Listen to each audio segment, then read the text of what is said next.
Hello दोस्तों, कैसे हैं आप लोग? मैं आशा करती हूँ कि आप लोग स्वस्थ होंगे और पढ़ाई अच्छे से कर रहे होंगे। आज आपको रोज़ पाठ का जो चैप्टर नंबर 5 है उसका आप लोगों को आज इम्पोर्टेंट ऑब्जेक्टिव क्वेश्चंस मिलने वाले हैं, ठीक है? आपका है रोज़। शीर्षक कहानी का पूर्व नाम क्या था? तो इस कहानी को एक तो रोज है, मतलब शीर्षक इसका नाम रोज दिया गया, लेकिन इससे पहले इस कहानी का जो शीर्षक है वो कुछ और था। तो इसका शीर्षक नाम था गैंग्रीन, ठीक है। इसका शीर्षक नाम क्या था? गैंग्रीन पहले बना था, लेकिन गैंग्रीन ना देकर उसे रोज का नाम दे दिया गया, ठीक है। ओके। सेकेंड नंबर क्वेश्चन है, रोज इनमें से क्या है? रोज जो है वो क्या है? तो रोज एक कहानी है, ठीक है, कहानी है। ऑप्शन नंबर बी करेक्ट होगा, ठीक है। अगला क्वेश्चन, किस पाठ में आया है 3 बज गए? ये जो ये लाइन जो है वो कहाँ से लिया गया है? 3 बज गए, 4 बज गए, 11 बज गए, ये किस पाठ में आया है? तो ये पाठ आपका रोज है। इसमें मालती आप बोलती है कि अब 3 बज चुके हैं, अब 4 बज चुके हैं, अब 11 बज चुके हैं। मतलब उसका जो दिनचर्या है एकदम टाइम शेड्यूल्ड है कि उसको इतना बजे से इतना बजे तक ये चीज़ करना है, इतना बजे से इतना बजे तक वो काम करना है। 1 मिनट का भी उसे फुर्सत नहीं है। तो ये आपका रोज पाठ का ये है, ठीक है। ऑप्शन नंबर डी करेक्ट होगा। अगला देखते हैं, कौन सी कृति आगे की है? आगे की इनमें से कौन सी कृति है? तो आपको कृतियां बतानी है। तो इनमें से हरी घास पर क्षण भर, ये जो है अगे जी की लिखी हुई सबसे महत्वपूर्ण कृतियां हैं, ठीक है। तो ऑप्शन नंबर डी करेक्ट होगा। ओके। 5 नंबर, कौन सी पुस्तक अगे की है? इनमें से कौन सी पुस्तक जो है वो अगे जी के द्वारा लिखी है? तो अभी बताएं। हरी घास पर क्षण भर, ऑप्शन नंबर सी करेक्ट होगा, ठीक। किस पाठ में आया है, दोपहर में उस सूने आंगन में पैर रखते ही मुझे ऐसा जान पड़ा मानो उस पर किसी शाम की छाया मंडरा रही है। जब अगे जी मालती के घर गए थे, पहुंचे ही, जैसे ही पहुंचे, दोपहर को पहुंचे वो, 18 मील पैदल चल कर आए थे वो। तो जैसे वो पैर रखे तो उन्हें ये महसूस हुआ, ऐसा एहसास हुआ कि यहाँ पर जो है वो अंधेरी घनी, मतलब कि एकदम सन्नाटा सा है, मानो शाम की छाया मंडरा रही हो उस घर में, दोपहर में भी शाम की छाया मंडरा रही हो, ऐसा लग रहा था। तो ये कहाँ से ये लाइन लिया गया है, ये पूछा जा रहा है, ठीक है। तो ये आपका रोज पाठ से लिया गया, ठीक है। ऑप्शन नंबर ए करेक्ट होगा। ये सब थोड़ा सा कहानी, जिस बच्चे ने कहानी अच्छे से पढ़ी है या फिर सारांश भी अच्छे से पढ़ी है, तो वो बच्चा एक भी ऑब्जेक्टिव नहीं छोड़ेगा बुक का। विस्मय शब्द का अर्थ बताइए। विस्मय शब्द का अर्थ क्या होता है?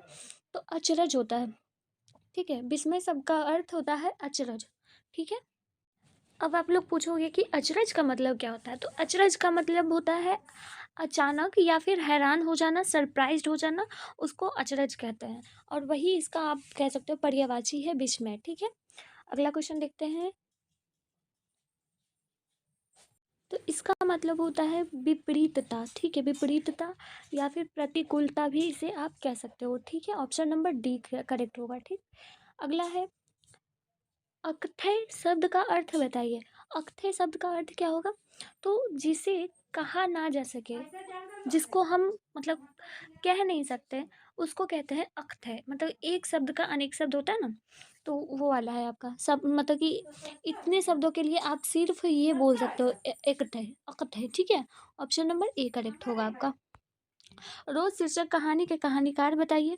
तो हमारे जो अगय जी हैं उनका पूरा नाम क्या है? सचितानंद हीरानंद बात्सन्य अगय, ठीक है। हम सीधा शॉर्ट फॉर्म में अगय कहते हैं, ठीक है। ऑप्शन नंबर ए करेक्ट होगा। अगय की जन्म कब हुई है? तो अगय जी का जन्म 7 मार्च 1911 ईस्वी में हुई है, 7 मार्च 1911, ऑप्शन नंबर बी करेक्ट होगा, ठीक। अगय जी का निधन कब हुआ, उनकी मृत्यु कब हुई? तो उनकी मृत्यु 4 अप्रैल 1987 को हुई, 1987, ऑप्शन नंबर सी करेक्ट होगा। ओके। आगे की जन्म कहाँ हुई थी? तो उनकी जो जन्म स्थान है कुशीनगर उत्तर प्रदेश में हुई है, ठीक है। Kushinagar Uttar Pradesh, option number D. सिर्फ इतना याद रखना, कुशीनगर यूपी उत्तर प्रदेश, ठीक है।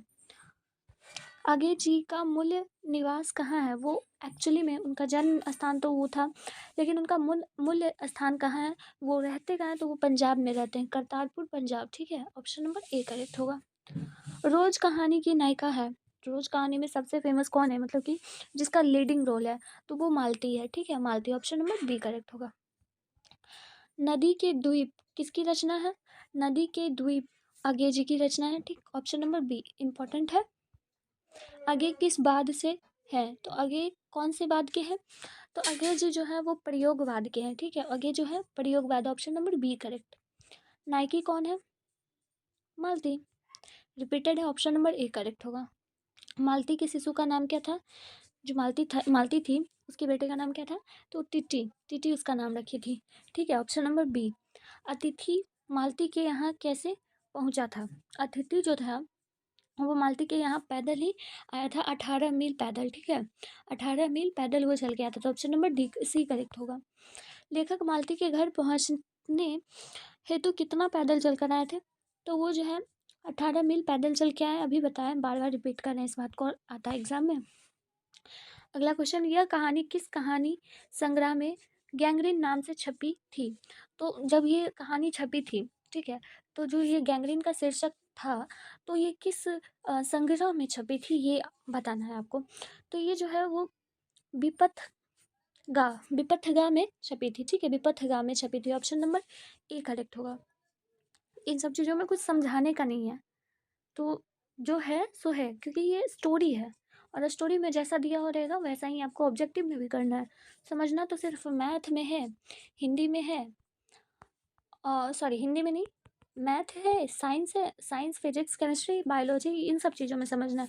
हिंदी में आपको क्या ही समझना है, हिंदी में तो उतना आपको याद ही करना पड़ेगा, जो कहानी पढ़ेगा उसका क्लियर हो जाएगा। आगे का उपन्यास इनमें से कौन सा है, तो अगे जी का उपन्यास जादूगर उन्हीं के द्वारा लिखा गया, ऑप्शन नंबर सी। किस कहानी का शीर्षक गैंग्रीन था, गैंग्रीन रोज कहानी का शीर्षक था, ऑप्शन नंबर बी करेक्ट होगा, ठीक। किसके बिना नई कहानी की कल्पना नहीं की जा सकती है, नई कहानी की कल्पना किनके द्वारा किनके बिना नहीं कर सकती, तो वो अगे जी के द्वारा, ठीक है। ऑप्शन नंबर ए, कोई भी नई कहानी की कल्पना नहीं कर सकती, ऑप्शन नंबर ए होगा। रोज किस प्रकार का कहानी है, रोज जो है वो किस प्रकार का कहानी है, तो ये एक मनोवैज्ञानिक कहानी है, ठीक है, मन के ऊपर है, ऑप्शन नंबर सी करेक्ट होगा, मनोवैज्ञानिक। मालती पात्र है, मालती कौन से पाठ की पात्र है, तो रोज पाठ की पात्र, ऑप्शन नंबर डी करेक्ट, ठीक। आगे ने कितने सप्तकों का संपादन किया, तो आगे ने कितने सप्तकों का संपादन किया है, तो उन्होंने 4 सप्तकों का संपादन किया, ऑप्शन नंबर डी करेक्ट होगा, ओके। आगे चलते हैं, आगे का उपन्यास इनमें से कौन सा नहीं है, तो उनका उपन्यास जो है वो त्रिशंकु नहीं है, ठीक है, त्रिशंकु, ऑप्शन नंबर डी सी। दूसरा सप्तक का प्रकाशन वर्ष, जो उनका दूसरा सप्तक था वो कब प्रकाशित हुआ, तो वो जो है आपका वेट अ मिनट,